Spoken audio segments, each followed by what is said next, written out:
Tool kit मामले में Delhi police का बड़ा दावा, टूल किट के जरिए डिजिटल स्ट्राइक की थी प्लानिंग। दिल्ली पुलिस के joint CP cyber cell Prem Nath का बयान, 4 फरवरी को टूल किट के बारे में पता चला। टूल किट के पीछे poetic justice foundation. Joint CP का दावा, जूम ऐप पर मीटिंग की गई थी। जांच के मुताबिक दिशा ने टूल किट बनाकर शेयर किया था। निकिता शांतनु भी शामिल थे।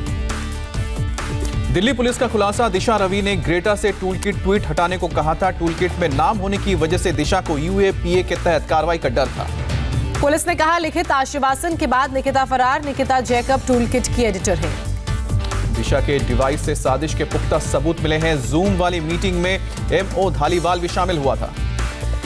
देश की धरोहरों को नुकसान पहुंचाने की साजिश थी। शांतनु और निकिता के खिलाफ गैर जमानती वारंट जारी।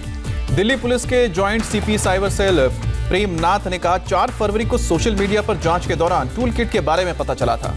दिशा रवि को लेकर सियासत तेज हुई। प्रियंका ने दिशा के समर्थन में ट्वीट किया, कहा एक निहत्ती लड़की से डरते हैं बंदूक वाले। राहुल गांधी ने भी दिशा की गिरफ्तारी पर ट्वीट किया, लिखा बोल की लब आजाद है तेरे। कांग्रेस नेता अधीर रंजन चौधरी ने दिशा रवि की गिरफ्तारी को सरकार का अत्याचार करार दिया। कहा, दमन से भारतीयों की आवाज को दबा नहीं सकते। रक्षा मंत्री राजनाथ सिंह का बड़ा बयान, नापाक हरकतों के लिए दिल्ली को चुनती है विदेशी ताकतें। Delhi police alert. बीजेपी प्रवक्ता संबित पात्रा ने टूल किट मामले में दिया बड़ा बयान। कहा, यह टूल किट देश को तोड़ने वाला था। संबित पात्रा बोले, दिशा रवि मामले में दिल्ली पुलिस का खुलासा चौंकाने वाला। देश तोड़ने वालों के खिलाफ हो कार्रवाई। हरियाणा के गृह मंत्री ने कहा, देश विरोधी लोगों को इनका नाश कर देना चाहिए। विदेशी ताकतों से साठगांठ देश विद्रोह है। विपक्ष पर भी अनिल विज ने बोला, हमला का समर्थन करने वाले राहुल, प्रियंका और केजरीवाल जैसे लोगों की असलियत पहचाननी चाहिए। दिशा रवि की गिरफ्तारी पर बोले गृह राज्य मंत्री जी किशन रेड्डी, कानून अपना काम करेगा। कानून व्यवस्था के मुद्दे पर राजनीति नहीं होनी चाहिए। दीप सिद्धू को आज दिल्ली की 30 हजारी कोर्ट में पेश करेगी पुलिस। कोर्ट ने 7 दिन की रिमांड पर भेजा था। हरियाणा में कांग्रेस नेता विद्या रानी का विवादित बयान सामने आया। कहा, कांग्रेस को जिंदा करने का मौका है। किसानों को खाने में सब्जी दो, इसके अलावा शराब भी बांटो। शराब वाले बयान पर किसान नेता राकेश टिकैत ने किया पलटवार। बोले, ऐसे लोगों का आंदोलन से कोई वास्ता नहीं। गाजीपुर बॉर्डर पर राकेश टिकैत की पाठशाला शुरू। बच्चों को पढ़ाते दिखे राकेश टिकैत। 28 फरवरी को मेरठ में किसान महापंचायत में शामिल होंगे दिल्ली के सीएम अरविंद केजरीवाल। किसान आंदोलन का करेंगे समर्थन। प्रियंका गांधी का पीएम मोदी पर हमला। कहा, देशभक्त और देशद्रोही में अंतर नहीं कर पाए मोदी। किसान आंदोलन में ट्वीट विवाद पर अनिल देशमुख ने कहा, मेरे बयान को तोड़ मरोड़ कर पेश किया गया। बीजेपी के आईटी सेल की जांच की बात कही थी। एलएसी पर चीन का पीछे हटना लगातार जारी। सूत्रों के हवाले से बड़ी खबर, चीन की सेना ने फिंगर 5 से अपने बंकर और टेंट हटाए। फिंगर 5 से हेलीपैड भी हटाया गया। मोदी सरकार की रणनीति से बैकफुट पर है चीन। फिंगर 6, 7 और 8 पर रोड कंस्ट्रक्शन रोक कर खाली कराया गया। केवल 2 और 3 प्रशासनिक बेस मौजूद। चीन की आर्मी अपना वेपन सिस्टम भी साथ ले गई। ICV, ATGM, रडार और आर्टिलरी भी हटाया। फिंगर 5 और फिंगर 6 से चीन की सेना ने पोल और अपने झंडे हटाए। झंडे पर चीन की मैंडरीन भाषा में लिखा था संदेश। सूत्रों के हवाले से खबर, फिंगर एरिया से सभी स्पीकर हटाए गए हैं। UAV, satellite image network frequency और गश्त के जरिए नजर। पश्चिम बंगाल के हुगली में तृणमूल कांग्रेस के पंचायत सदस्य के घर हमला। अज्ञात हमलावरों ने चलाई गोली। पुलिस कर रही है मामले की जांच। बंगाल में सरस्वती पूजा पर सियासत। TMC 18 विधानसभा क्षेत्रों में 125 जगहों पर कर रही है सरस्वती पूजा का आयोजन।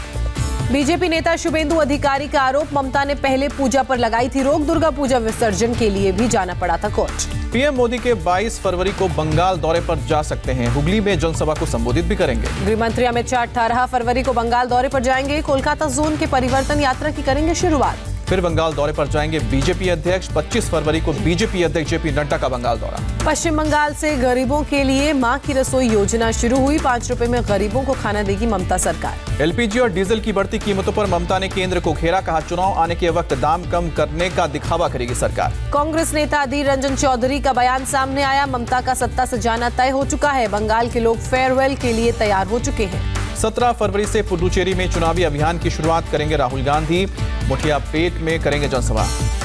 21 फरवरी को दिल्ली में पीएम के साथ बैठक करेंगे जेपी नड्डा। बीजेपी के सभी पदाधिकारी और बड़े नेता इस बैठक में होंगे शामिल। एनसीपी ने केरल के विधायक सी कप्पन को पार्टी से निकाला। पार्टी विरोध काम करने का आरोप। यूपी के बहराइच में महाराजा सुहेल देव की प्रतिमा का शिलान्यास करेंगे प्रधानमंत्री मोदी। वीडियो कॉन्फ्रेंसिंग के जरिए कार्यक्रम में सीएम योगी आदित्यनाथ भी रहेंगे मौजूद। पीएम मोदी वीडियो कॉन्फ्रेंसिंग के जरिए बहराइच की चितौरा झील के विकास कार्यों का भी शिलान्यास करेंगे। महाराज सुहेल देव की जयंती पर आयोजन। आज शाम 4 बजे बजट संबंधी वेबिनार को संबोधित करेंगे पीएम मोदी। वित्तीय संगठनों के 200 प्रतिनिधि इसमें शामिल होंगे।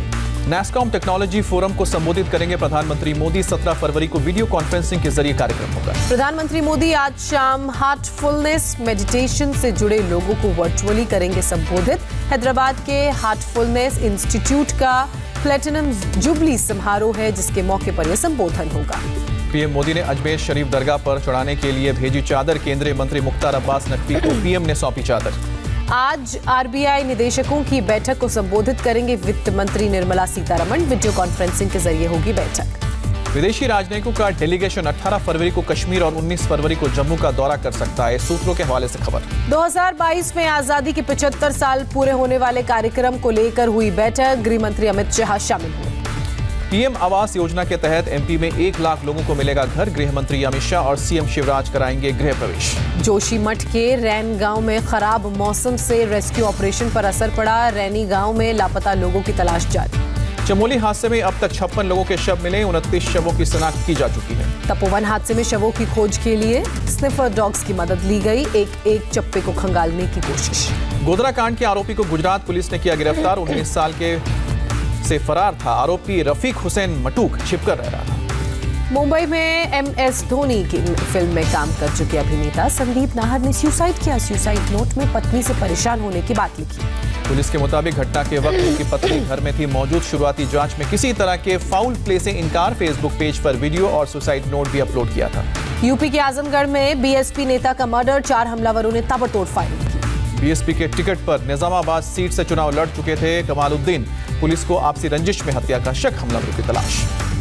लखनऊ के हजरतगंज कोतवाली में माफिया मुख्तार अंसारी के दोनों बेटों ने बयान दर्ज करवाया। धोखाधड़ी का केस है दर्ज।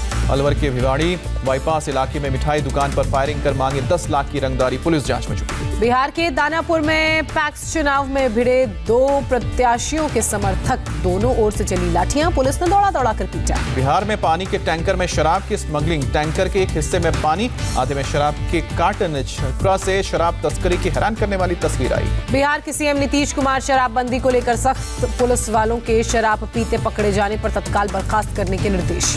गया में वन विभाग का खुलासा। सैकड़ों एकड़ में अफीम की खेती प्रशासन जेसीबी से नष्ट करने जुटी। मेरठ में विवादित जमीन पर मंदिर निर्माण का काम रुकवाने पर हंगामा। महंत समेत 9 लोगों के खिलाफ मामला दर्ज। सीतापुर में 2 गुटों में विवाद में फायरिंग। पुलिस पुरानी रंजिश को बता रही है मामले की वजह। कोरोना वैक्सीनेशन को लेकर डॉक्टर हर्षवर्धन का बयान आया सामने। कहा नहीं हुई टीका लगाने से एक भी मौत। 18 से 20 वैक्सीन देश में हो रही है तैयार।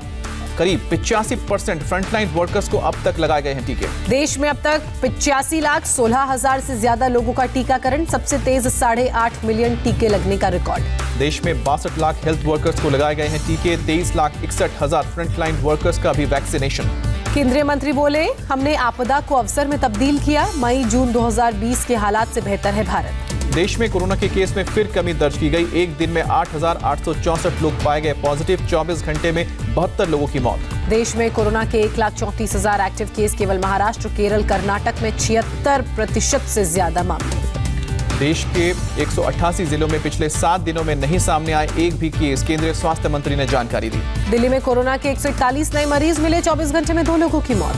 महाराष्ट्र में कोरोना के 24 घंटे में 3,365 नए केस सामने आए। 23 मरीजों ने दम तोड़ा। नागपुर समेत पूरे विदर्भ में कोरोना ने फिर पकड़ी रफ्तार। पिछले 4 दिनों से हर रोज 450 से 500 मरीज पाए जा रहे हैं कोरोना पॉजिटिव। यूपी में कोरोना के 58 नए मामले सामने आए। एक दिन में 122 मरीज डिस्चार्ज। Recovery rate 98%।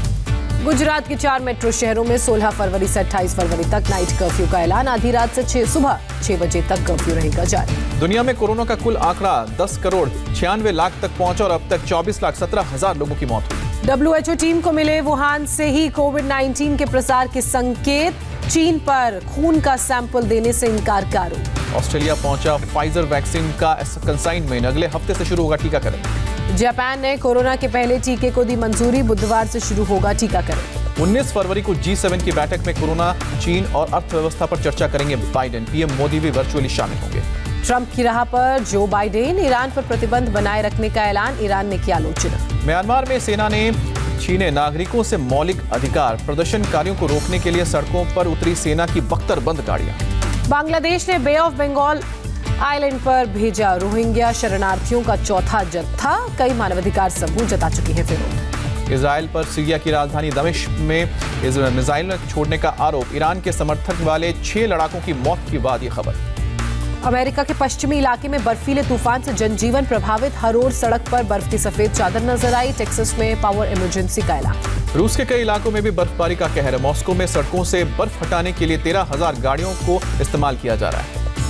टर्की का इस्तांबुल शहर भी बर्फ की सफेद चादर से ढका। अगले कई दिनों तक भारी बर्फबारी की चेतावनी। बेंगलुरु में जल्द शुरू होगा टेस्ला यूनिट। 3 लाख नए रोजगार पैदा होंगे। भारत के निर्यात में 6.16% की बढ़ोतरी। जनवरी 2021 में करीब 28 बिलियन US डॉलर का निर्यात। आरबीआई ने 10,000 करोड़ के बॉन्ड खरीदने और बेचने का ऐलान किया। 25 फरवरी से शुरू होगी प्रक्रिया। हाईवे निर्माण में हो सकेगा हर तरह के स्टील का इस्तेमाल। सरकार ने कानूनों में ढील दी। चेन्नई टेस्ट में जीत से 7 विकेट दूर टीम इंडिया। 482 के टारगेट का पीछा करते हुए इंग्लैंड ने गंवाए 53 रन पर 3 विकेट। क्रिकेटर नमन ओझा ने रिटायरमेंट का किया ऐलान। क्रिकेट के सभी प्रारूपों से लिया संन्यास। अहमदाबाद में MS धोनी क्रिकेट अकादमी का उद्घाटन। पूर्व क्रिकेटर सुरेश रैना ने उद्घाटन किया।